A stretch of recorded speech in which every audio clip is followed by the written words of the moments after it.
and we're both co-directors of the dance organization Fubunation.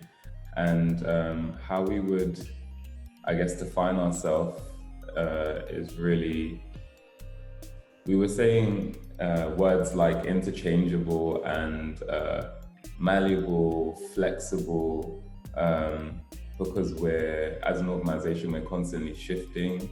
And yes, we perform the performance like Ruins that you're about to see, but we also organize dance festivals. We have a dance festival called Dance with the Nation, and do quite a lot of outreach and then also commercial work. So there's different strands of the company which are always forcing us to change our approach, and every day feels different to the other. So for us, we feel like, you know, like a chewing gum, always kind of shape-shifting every day. So yeah, I think it would be quite flexible. Me and Rhys, I guess, came into this working relationship quite organically, actually. We've known each other for quite a long time.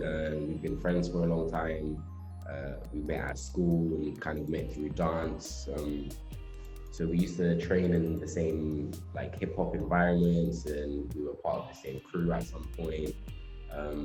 And then we kind of went on to train at the same institutions. So I think we just quite naturally followed a very similar path in life. That kind of meant we were always in very similar environments. And then, yeah, I guess we stumbled across an opportunity to create a work for a festival in Croatia in 2017. And it was just like a research week to just kind of make anything, and we presented it at the festival in Croatia. And I think that was really kind of the start of us making work together. And then kind of leaving that experience behind, we kept finding opportunities to showcase the work that we had made over there, and it kind of just grew and evolved and took on a life of its own. And it just kind of made sense. So I don't feel like we ever sat down and like made the decision to let's create this organization, but it just kind of unfolded.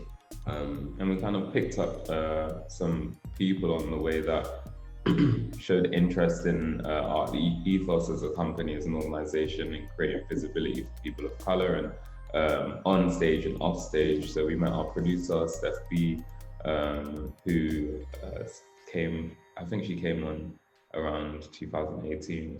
Yeah, back end of 2018. Yeah, and since then she's been the creative producer for the company, and then also our rehearsal director, Roberta Melina, also came on near enough around the same time. Yeah, we're still growing. Ruins, I guess as a title for the work, it took us a while to land on it. I feel like there was some variations before. But I think in the end, Ruins felt appropriate because given the subject matter of the work kind of being a piece that is all about masculinity within the Black community, especially like the Black male experience, and society's expectations that it places, I think, on Black men and the way it perceives Black masculinity.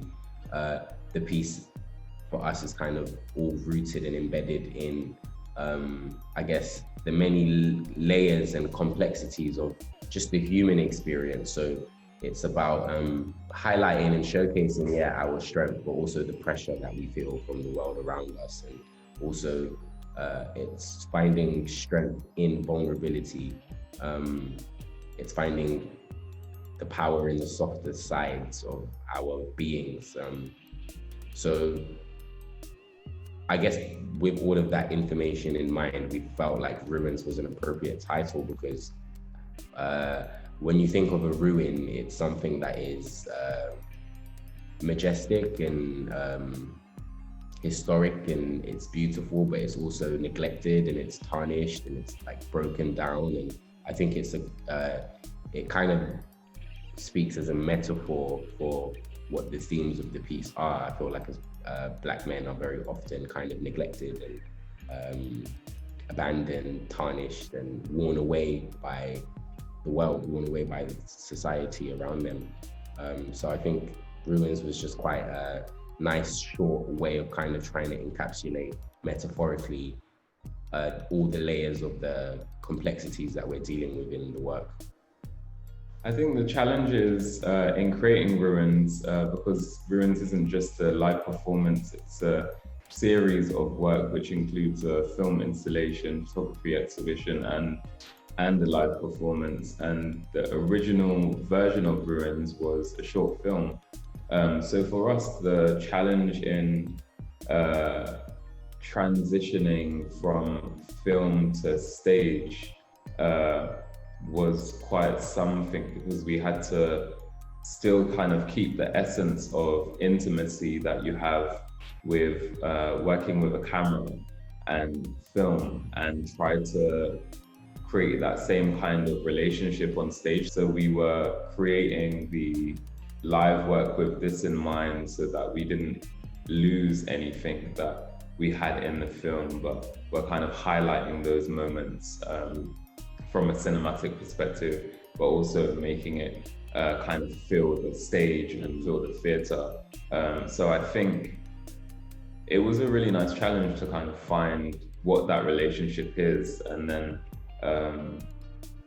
the series has taken many like live forms and different types of films. So we've done the original film that we made, but then we made a variation to that, and then another film that we done for the Victoria and Albert Museum in London. So I feel like we've really swam in and out of film performance, which has been quite challenging.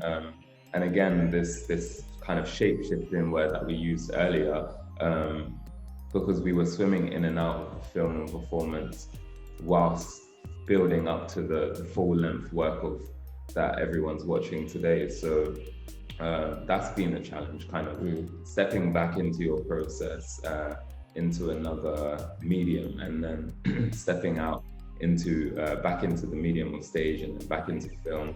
And on the other side of it, it's nice because we have these two things that are shown in different types of ways. Yeah, I think as well, it kind of, because Rhys speaks about these like treading in different waters, working in different mediums, a part of that challenge, I think, is also the having to cater for the different mediums. So it's how it's so different to create for the camera and then it is to make for stage, and for us as creative directors and as choreographers, but also as the performers, I think we're tied into the work on so many levels. So it really kind of becomes about removing yourself from the process and figuring out what the best options are to serve the work, you know, and it makes you have to make very different choices across all of these artistic mediums that we're working on, so that you can arrive at the same place. Yeah, and it's become a strong part of our practice. Yeah, I think it was interesting working with this piece, Ruins, for VR, because I think what we learned anyway was that the nature of capturing for VR is quite specific and somewhat complicated. So I don't think we like choreographically kind of made a lot of changes, but in filming it, you have to cater for the camera and the style in which the camera films. So I think we had to shift spatially a lot what we were doing, and you have to, I think, do a lot more thinking in the moment, because you have to try to arrive in certain places geographically on the stage, you know, and which is different to maybe how we would do it if we were able to perform it as it was to a live audience. But because the camera catches a very specific angle and it has very specific parameters that you have to keep within, and like you can go back but not too far back, and you can come out to the sides but not too far, and it's kind of having to work within those limitations that I found quite challenging but also interesting. And then also because it's a VR experience of a live performance, it's like essentially you have to do it in one take. And sometimes the luxury of working with film is that you get many chances to film smaller chunks, and then you get to thread them all together. And for us as performers as well, it's like a 45 minute piece. So to do a take is taxing, and that is in itself challenging. Yeah, and the experience is completely different from the way we work with film for VR, as what I was saying. And in testing out the goggles and seeing how it feels, us being so close up, it's quite intimate. And as an audience, I feel like even though it's on this platform, you still feel quite involved. And it works for the piece, especially because we want it to feel quite up close and personal. We don't want the audience to feel detached from the work. So in testing out these things, we realized that VR actually elevates the work in the way that it allows the audience to feel more connected to what we're doing. And luckily, because me and Waddah are in such close proximity throughout the work, I think it's an advantage because the goggles allow you to kind of look left and right. But if there's like a separation with two people, then you have to choose. You have to choose. But because for most of the piece we are connected and in close proximity, you don't have to do that as much. So I think, it really works in favor for what you guys are watching today. So the 3 words that we would use to describe the work would be power, intimacy,